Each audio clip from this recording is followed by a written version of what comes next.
गर्मियों की ढलती धूप मस्जिद ए नूर के मीनार के पीछे छुप रही थी। मस्जिद के हॉल में वॉलंटियर्स खाने के पैकेट बांटने की तैयारी कर रहे थे।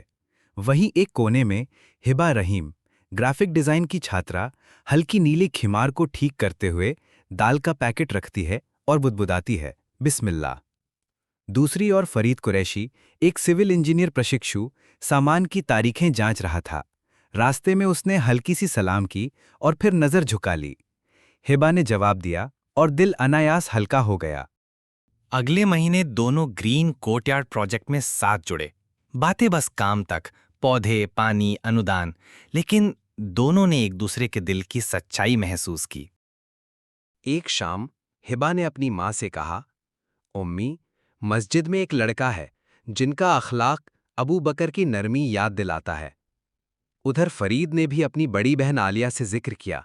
आलिया ने सलाह दी, इस्तिखारा कर लो, फिर अब्बू से कहो लड़की के वली से बात करें। दोनों ने नमाज पढ़ी, दुआ की और दिल मुतमईन हो गया। फिर आया वो दिन जब दोनों परिवार आमने सामने बैठे।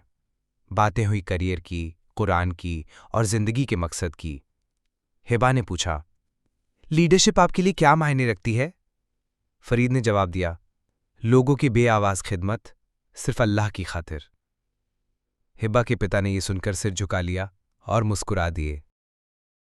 लेकिन हर सफर की तरह उनकी राह में भी आजमाइशें आईं। फरीद को विदेश में ऊंची नौकरी की पेशकश मिली, मगर उसने ठुकरा दी और हिबा का प्रोजेक्ट चोरी हो गया। फिर भी उसने सब्र से सच सामने लाया। दोनों ने सीखा, तवक्कुल यानी मेहनत, और फिर इत्मीनान। फिर आया वो खूबसूरत सुबह का लम्हा। बसंत की हवाओं में, फूलों की खुशबू के बीच इमाम ने कुरान की आयतें पढ़ीं और निकाह मुकम्मल हुआ। फरीद ने मेहर के तौर पर अपनी लिखी आयत और 5 साल तक एक यतीम की परवरिश का वादा पेश किया। अल्हम्दुलिल्लाह की आवाज़ आंसुओं में घुल गई। शादी के बाद दोनों ने पहला फैसला किया कि हर जुमे की शाम उसी कम्युनिटी सर्विस के लिए देंगे जहां अल्लाह ने उनकी राहें मिलाई थीं। अपने छोटे से घर में दाखिल होकर दोनों ने शुक्राने के 2 रकत अदा किए और साथ में तय किया, अगर कभी इख्तिलाफ हुआ तो कुरान सुन्नत हमारा कंपस होगा।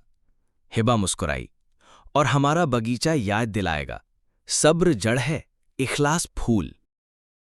और फिर उस खामोशी में दोनों दिलों ने महसूस किया, ईमान में बंधा प्यार हर तूफान सह जाता है।